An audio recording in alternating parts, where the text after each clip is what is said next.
Hello, everybody, and welcome to the 15th episode of Elder Zoomers Gaming Guild podcast. Yeah, it's gone pretty quick. How you boys doing tonight? Pretty good, boy. How you doing? We doing.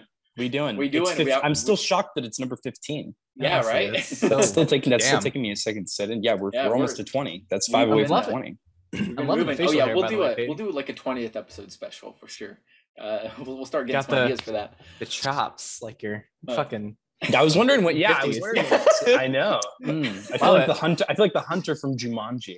I feel like I'm about to go hunt Robin Williams through the forest or something. I finally have. I'll tell you what's new. I finally have a place to sit. And finally. Put on my phone. Is Yeah, looking real good. Like, thanks. You got, like, I don't the have bookshelf in the background. Like it's looking clean, right? It looks clean. It looks clean. What you're resting on looks couch janky. and bed and it's like all over the place. It's like an episode of Storage Wars. Yeah, right. Well, anyways, guys. First thing that was I saw floating around Twitter earlier today. Now I only got snippets of kind of each side. And it was kind of funny seeing both companies kind of. It happened with PlayStation, and then Microsoft kind of addressed it, and then and then kind of all three were sort of addressed at once, which was interesting. So the PlayStation 5 was getting a price hike in certain markets. This does not affect the US as far as I'm aware, but markets such as I know Europe was on there. I think India was on there as well, and a few others were affected by this price increase. Now, I don't know exactly how much the price increase was, but I don't think it was more than $50. But Nico, I see you typing, so thank you. Yeah, I got you. Yes, but it was enough of a price increase to get people talking about it. So I imagine it's probably somewhere around $50-ish. It could be less, could be a little more. So it's not in the US at all, but it is going up 50 euros. I don't know what the C thing is. 50. Oh, yeah. Euros, okay. 50 euros, 30 pounds. Japan is actually increasing. I don't know. Obviously, with the conversion of yen, rates, the China, the change does Australia, Mexico, Canada. Wow. Yeah. So a lot of Canada, they're our neighbors. Everywhere but the US, basically. Yeah, in Mexico. Yeah. Wow. I want to see what the conversion is for the yen. Yeah. Actually, and I'm assuming it's probably roughly around the same number, just given with different conversions. But that's enough. I mean, 50 euros is a euro. I think is worth slightly more than $1. So with US, that would probably be a little bit over. It'd probably be like $53, $54 somewhere around there. So if you were getting one in the United States, it'd be $36.58 increase. Oh, okay. So that's the equivalent of that's a good measure. So roughly to our equivalent, $36. So not quite 50, but you're kind of climbing to that point. It's enough for people to get to talk about. And obviously we saw Microsoft immediately came out and said, as of right now, there won't be a price increase of our console, which was, thank God, a good move. That was a good move for them to say. And then I think Nintendo, when asked, they just said, not as of right now. I think was their response as well. But I'm gonna kind of pass the mic over to you, Nico. What are your thoughts about this? Do you think it's how much backlash do you think Sony's gonna get for this increase? I don't know, man. I mean, it is like a manufacturing and distribution thing. Like, there's legitimate increases in cost to produce it at this point, so that's why they're that is true, increasing the price of it. So it's like, I get it, but at the same time, I don't know who said this, but someone is like providing like a free game along with it. I can't remember if it was PlayStation or Microsoft or something, or not Microsoft, or Nintendo, something like that. Someone's giving away a free game with a price increase, but it's like, it's not equivalent. Like, the price increase is way more than the game is worth. So it's like they're trying to like limit the backlash, but it's not going well. And it's one of those things where it's like, I get it, but it's also like, it's a lose-lose situation for them, especially with Microsoft just being so fucking rich that they could just not do that. Even that's the thing. Xboxes Xboxes are also increasing in like production costs, but they're just keeping the price the same because they can afford to do that. Yeah. That's very true. Yeah, Microsoft's such a big company that they can afford to take that loss in order to keep the price down. You're talking about a $2 trillion company versus a something billion. I don't know exactly how much Sony is worth, but somewhere in the tens of billions, I believe, maybe 100 billion. But yeah, that is a big difference. But Peyton, what do you think about this price increase? What do you think that the fallout of this might be in these other countries? I mean, well, so like first things first for the countries. I mean, I think like that does affect consumers. Like $36. I mean, you have to take into consider. I'm no economist, but you have to take into consideration like the average wages for those countries, and then like what that price increase translates to in terms of like cost to the consumer, right? Like they're already really expensive. And Nico, I think you're like right on it with the fact that like the consoles themselves like aren't even just like the big thing. I mean, these companies make so much money hand over fist. That's to do this is, I mean, I was just looking at something that was like Sony's being sued for billions of dollars for violating competition law because of this price increase. Yeah. I mean, it's like that topic as well. Okay, yeah, we can talk more about that then. But I mean, that's just an example of like it's lose-lose. Like I like the way that you put that, Nico. It's lose-lose. I mean, it just doesn't. Yeah, I don't like it. I don't like how it's going to affect the consumers because again, you know, at first you're like, oh well, it's not $50, but then think about that over time. Think about like what that cost is for the average family, for the middle class, for any of those countries. I mean, I think we'll see what ends up happening if it ends up like rolling out, which I mean, you guys think the price increase is like, it's official, right? Yeah, I believe it was made official as of this morning. What were you gonna say, Nico? I just want to point out that like the fact that they're only leaving the US untouched, because I think we're the largest gaming market, is kind of weird. It is. Well, Asia's really big for PlayStation specifically as well. Like PlayStations tend to sell more in Asia than like Xbox does. Like that's one of like Sony's biggest markets because they're a Japanese company. It makes sense. But yeah, I mean, it is surprising, and I'm wondering if there's a specific reason as to why the U.S. was not affected by this price increase. It looks weird. I was just about to ask that. Yeah, it's very fishy. I mean, Garrett, what do you think? Like what do you think that reason could be? Well, I feel like a lot of the main gaming journalism does come through the United States, and we are also, I mean, let's be honest, a lot of countries look at the United States because we just do a lot of crazy things. And I mean, I feel like in another way, all eyes are kind of on us in some capacity, one way or another. And I do think it is very possible that the US price increase could be something that's just delayed. They may have wanted to first put it out into the other countries, kind of let the storm settle a bit. And then maybe, all of a sudden we may see, it's still so hard to get PlayStation 5s in stores, but maybe on their online store, whatever, you may see, $535 as the price, or they may increase the price of the shipping, or somehow, hide the price in there to where it still says, for the disc model, $499.99. But then you're paying a little more for shipping, or they may hide that price increase somewhere else, and they may even be doing that with the other countries. We haven't seen it officially yet, like what it looks like on store shelves, aka online, because you can't really get them in stores yet. But yeah, I mean, I think it is very possible that that they are just kind of delaying a U.S. price increase potentially, or it may not happen at all. Maybe it won't. I don't know. We're just gonna have to wait and see. But yeah, go ahead, Payne. So Nico, what do you think like the result of American backlash for this is going to be regardless? Like, what do you? That's actually what I wanted to say. Yeah. Was really? Okay. You were reading my mind, bro.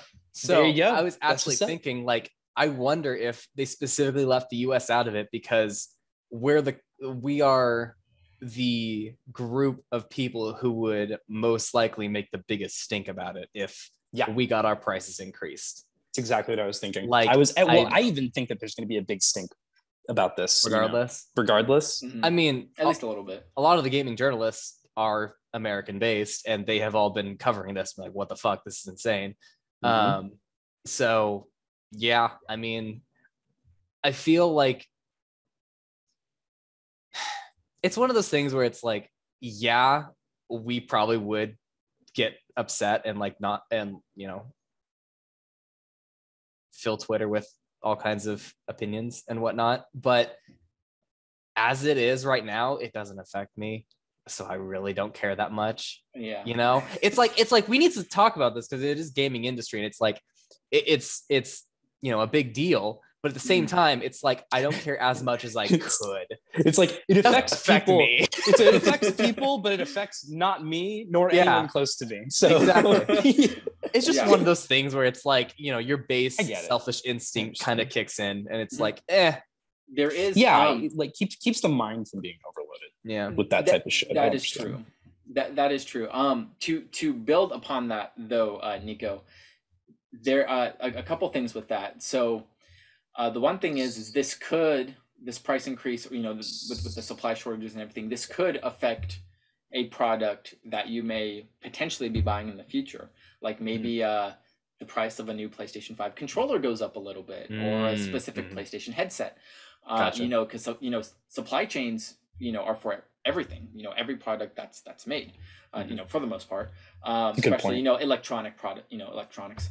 But also, we've already seen some of this stuff happening a little bit. Like the I do not own this product, but the Meta Quest 2, the Oculus Quest 2 headset, actually received a $100 price increase starting August 1st. So just a few weeks ago. The headset actually went up. If you want to buy it brand new from Oculus, the price went up by $100, which is significant. Now, obviously, you still have, third-party sellers, and also, I forget what that's called, but marketplaces like eBay where you're selling something, secondhand. You can still find it for a cheaper price if you look for that. But if you want to buy it brand new from Oculus, you are paying that, more expensive price. So this supply chain shortage, these shortages, we are seeing the effects of that, through multiple places, not just Sony. Oculus received a lot of controversy for it several weeks ago.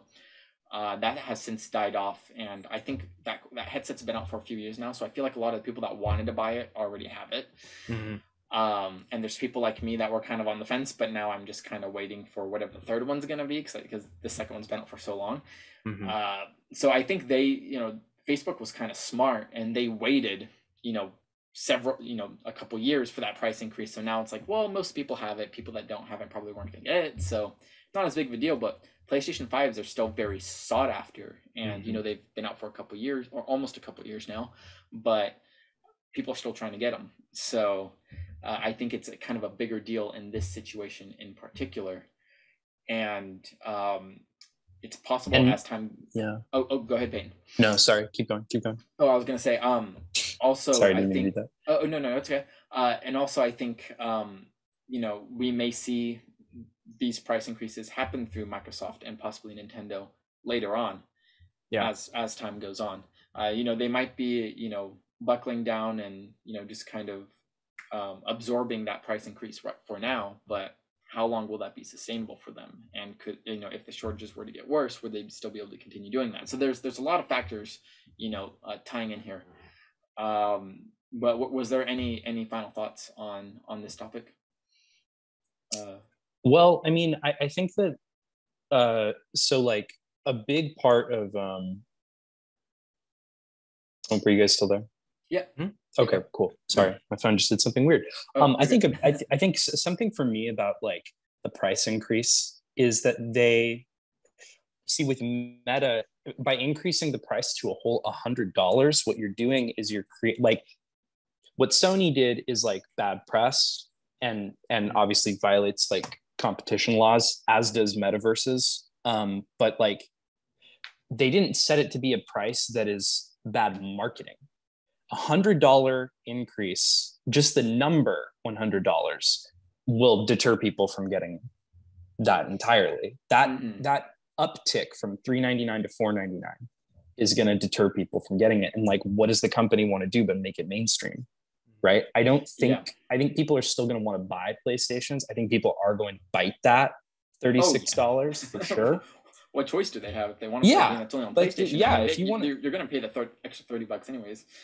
Exactly. You know, it's like... So I just think on their end, like, a stink is going to be made. I don't think that the price increase is going to be like rolled back.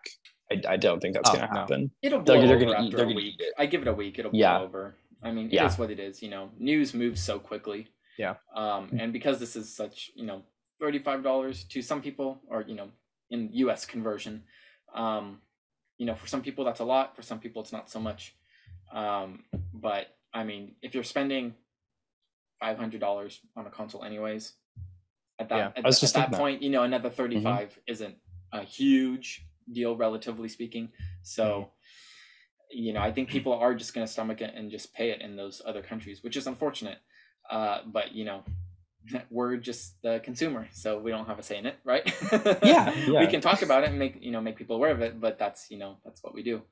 But anyway, so I was going to move on to our next subject, which was, you know, we just had, I don't know if Gamescom is still going or not. I don't know how it works. I don't either. I don't usually keep track of Gamescom. But it's been going on for a few days, whether it's over or not. It has been going on for a few days. That first day we saw a lot of really cool announcements. You know, a lot of, I actually sent you guys, some of those things had leaked prior to being shown, like Dead Island 2 and the new Tales from the Borderlands. Those had actually leaked on, I believe it was Amazon prior, and the listings were taken down shortly after I sent those. Not sure if you guys knew that, but yeah, so that's how it goes. But it was still really cool that we kind of got to see a little bit of that beforehand, and actually getting to see the reveals in person. What was really cool. So I'm curious to know, Peyton, what were some of the games that really caught your eye and that you're specifically looking forward to getting to play here in the upcoming months as these games release? Okay.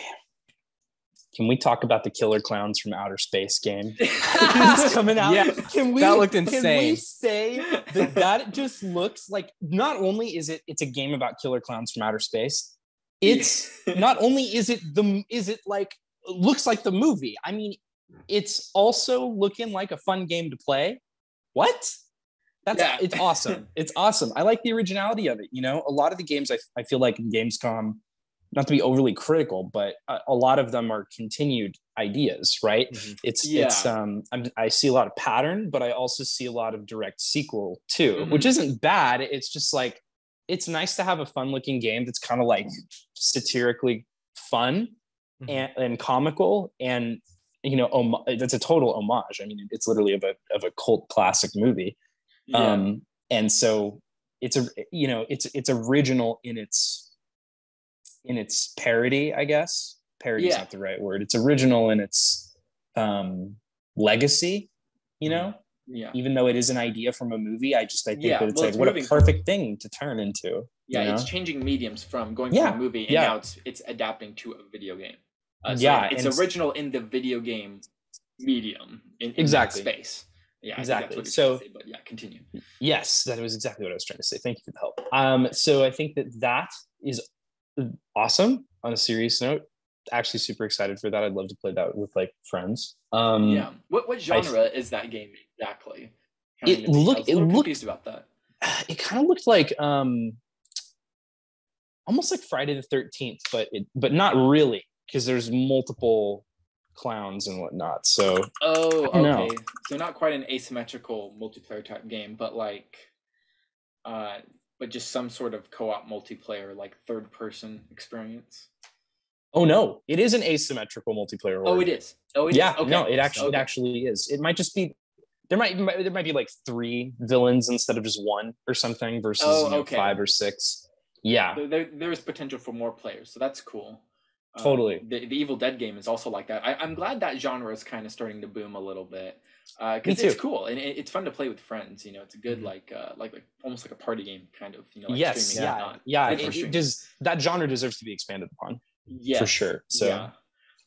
Was there another game that caught your eye also? yeah. You know, I think that well, first off, we're getting Dead Island 2's story DLC, which is awesome. I'm really excited for that. I think, do you mean that Dying Light 2? Sorry, Dying Light 2. What did I No, say? Did I say Dead Island? I know it's confusing because Dead Island 2 was also revealed at this show. So no, I get you. I was like just talking to someone about the similarities too. And they're both Dying Light 2 zombie games. So yeah. No, that was really cool. I was glad that we got to see that. Techland's been really good about supporting. Like they were still releasing content for the first Dying Light, like 5 years after it came out. So you know, they've always been really good about that. So seeing that was really cool. I still haven't played Dying Light 2, but I want to. That's on my radar. That was the DLC that they announced, right? Yes, yeah, it was the DLC. Yeah, it's DLC. So not an official game, but like I noticed that and I was like, oh shit, because I'm really excited to play like an extended campaign of that game. Mm-hmm. What was another one? Sorry, I'm flipping through. I can't remember the name of it. I'm looking through it too now. I don't remember all of them. Oh, you're good. Are you? Yeah. Yeah. It's what's it called? Lies of P. Oh my god, interesting, bro. Yeah, that looks really interesting. Oh my god, I'm so excited. Nico, you want to talk about that real quick? Holy shit. Okay. Okay. By the way. When they said, thank you. Yeah, I just noticed it. When they were like, oh yeah, we've got a Pinocchio like Soulsborne game. Have fun. And I'm like, fucking what? That sounds stupid. And then they played the fucking gameplay and trailer, and I was like, holy shit, this looks amazing. This looks so sick. Good. I thought it was a Dishonored game at first. Amazing art style, first of all, gorgeous. Totally. Mm-hmm. Fucking solid gameplay. It looked incredible. Looks super fucking fun, and like very much like belongs in the Souls-like genre. Yes, and I am so fucking hyped for it. The story, the little bits of story they're throwing in there, I was like, ooh, little tease, little tease. And I have to say, I thought that it was very clever and tasteful of them to put the shattering of the jumping through the window, because that gives us just the tiniest little indicator of what the mobility and like world movement's going to be like, right? We're going to be able to really go through areas in like a wall passing type of way now, right? Rather than going segment by segment. The kind of like tatami feel that some areas of, especially in Sekiro, literally being tatami, you know, samurai areas. But the tatami walled feeling of like some areas in the Souls games, even as big of a game as Elden Ring is, I think is going to be totally interrupted by features like that. I can't wait to see what the mobility is going to be like. Yeah, that I love that we're getting so many like Soulsborne games, like so many different developers are kind of breaking into that genre. Yeah, and it's especially cool because they don't copy it exactly. They all have like their unique little spin on it. And I should say it is Souls-like is the genre. Soulsborne is specifically the FromSoft. FromSoft. That's right. That's right. Yeah, no, I misspoke. Sorry about that. Yeah, Nico you were the one that taught me that, so I always make sure I'm like, okay, Souls-like, Soulsborne. But yeah, the Souls-like genre is really starting to pick up. It's so fucking awesome, dude. I love. Me too. I'm loving that. I'm excited. Each developer's kind of treating that with care. Timisia, and that shit looks awesome. Yes. I actually don't know. I don't know about that game. Timisia? I've never heard of that game. Holy shit, dude. People have been like, they got review copies out, they've been playing it. The reviews are insane. It's like an How do you spell it? Thymesia. Oh, like time. Okay. Yeah. So it looks fucking awesome, right? This is an indie developer. It's a very short game. Like, what was it, like 10 hours or something? 6 to 8. Maybe it was. It was very short, very short.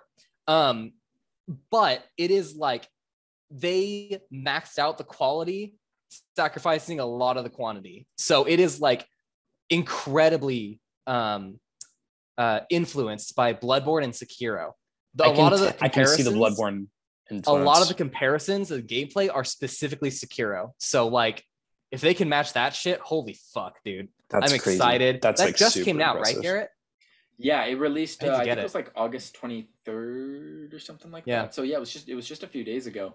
I need to get that. Specifically, Oh, yeah, damn. and I was very surprised to see that they did not release that game on PlayStation 4, Xbox One. I know, right? Yeah, it was just Series X, PS5, and PC. So I was like, huh. That's fine. They're going. We're gonna start seeing that. More as time goes on. There's already a before you buy video out. Oh yeah, I watched that. People too. got Yeah. review copies, so they've been able to play it earlier. Yeah, and shout out to Game Ranks. They're awesome. I fucking love Game Ranks. They're amazing. They're good. Game Ranks does rock. For me, one of the things that I really liked seeing at this show was, we finally got to see Dead Island 2 in the flesh, and now this is a big deal because the game was revealed back in 2014 and went dead silent. Yeah. Dead silent. Now, Did you say Dead Island? Yeah. Yes, Dead Island. Dead silent? Dead Island? Yeah. Oh, yeah. No pun intended. A lot of people don't know that Dying Light, the project for the first Dying Light actually started off as Dead Island 2, but then the project got passed to Techland from, I believe, Deep Silver. So that whole thing kind of went weird.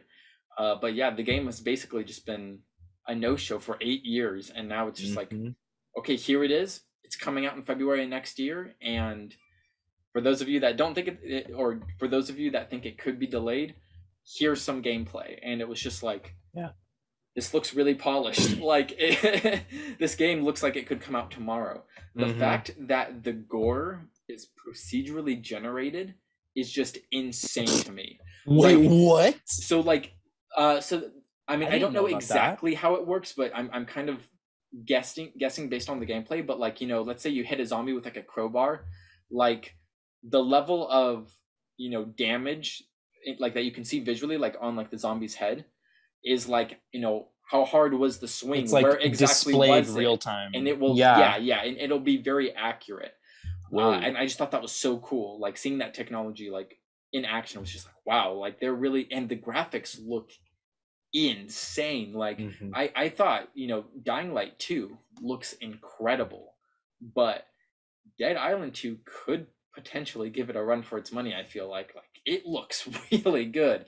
So I was just, do we know what engine it's running on? I would be curious to know that as well, because I'm assuming because of how much time has been put into it, it's probably it could be an engine built from the ground up, which takes a lot of time, as we saw with Halo Infinite. That added a lot of years of development because they had to make the engine first and then actually work on the game. But yeah, I mean, if the game releases as good as it looks right now, they are promising some big things and it could underdeliver. But from what I'm seeing right now, Dead Island 2 could potentially be a big success, I feel like. Now, because Dying Light also exists, I feel like there was a little bit of a kind of a what's the word I'm looking for? Overlap. A little bit of an overlap there. I always thought Dying Light was a spiritual successor to Dead Island. It kind of was, like the original was, in a lot of ways. A little bit. So seeing that Dead Island still exists, it's kind of like, that's interesting. But from what I've seen so far, I think it can really separate itself. And I'm looking forward to actually getting to play it and see that in action. Me too. But so before we wrap up here, I'll actually just throw it to either of you. Were there any other games specifically that you guys wanted to express some opinions on? Go for it, Nico. So dude, spin it. The opening night was really what hit it for me. Seeing the Dune MMO looked pretty cool. I mean, the MMO genre in general is kind of dying close to dead at this point, but it looks fucking awesome. It's just a little teaser. The Callisto Protocol, we got like full gameplay for that shit. Looks so good. Yeah. Oh my god. Oh my it god. Looks absolutely incredible. I'm so excited spending for an that shit. entire night. I'm beating that game in an entire night. Absolutely. Easy. What I thought was interesting was The Lords of the Fallen, which is a follow-up to Yeah, Lords of that the was Fallen. an interesting one. I was wasn't watching this expecting that. trailer and I was like, what the fuck is this? It looks pretty good. Is And it then Lord of the they Rings? told no. No? So Lords of the Fallen was, I believe, the first Souls-like outside of the FromSoft games. It was. It was one of wasn't the good. And I yeah, played I it. heard- I could not get through it. It was clunky. It was slow. It was okay. But it was good to see them give it a shot. And I think it was the same studio that did The Surge. And The Surge is fucking incredible. And it's got better with Surge too. So seeing the Lords of the Fallen come out, I'm kind of excited to see where they go with it, because it's been a long time since the first game. It should. I think they probably learned quite a bit by now, so I'm excited to see where they go with that. The gameplay for Hogwarts Legacy is finally here, and holy fuck, it looks awesome! Oh my god, I'm excited. That game does look really good, and the more I see on it, the more I'm just like, I'm sold. I'm Same. sold. I can't wait. I cannot fucking wait. Take my money. The Tales from the Borderlands. So this is I was very I want to hear what concerned. you have to say about that. I was hoping I was you'd very talk concerned. about that. So I don't know if I've said this on the podcast before, but I have 100% completed every Borderlands game. 1, 2, 3, the pre-sequel, Tales. I started Tiny Tina's, but I can't get into it. I need to go back to it. I'm not done with that one yet. But the rest of the series maybe up with to that friends? point. Yeah. The rest of the series up to that point has been 100% completed. So seeing Tales, I was excited because Tales is genuinely the best story in the series, hands down. Oh yeah. 100%. But it was made by Telltale and they don't exist anymore. So I was worried. Yeah. So when I saw Randy Pitchford, who I have a lot of opinions about, come out, he alleviated that concern very quickly, saying, we got the devs from Telltale. They are working on this. And I was like, oh, okay. Yeah, that was I'm optimistic now. I'm ready for this. I have last thing I'll say is no, go ahead. I want to piggyback afterwards. Bro, Brandon Sanderson popped up and I was screaming. I was screaming so fucking much. I don't know why anyone would know this, because you're all gamers and probably don't read that much. To be fair, I don't either. There's a few books. Anyway, so Brandon Sanderson is my favorite fantasy author ever. Fucking incredible author. I could have the whole fucking podcast on just this man.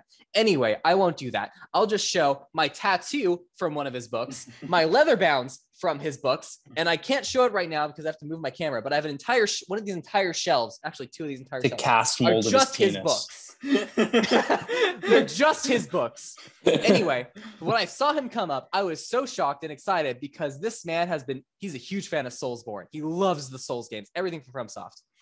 He got invited by Bandai Namco to work with them.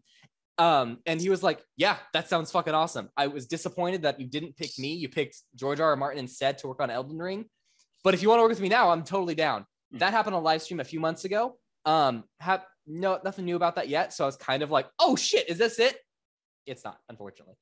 It's a cool game. It's basically like a painted miniature thing, like turn-based kind of thing. And I'm like, that's a cool concept, but it's not really my style. So I'm a little let down. I don't care. I love this man. I just want to shout him out. Awesome. You'll get the game. Well, guys, You'll get the game. I probably will. Well, guys, we're going to go ahead and wrap up the show here. Thank you guys so much for sitting with me and talking games, and catch you guys in the next one.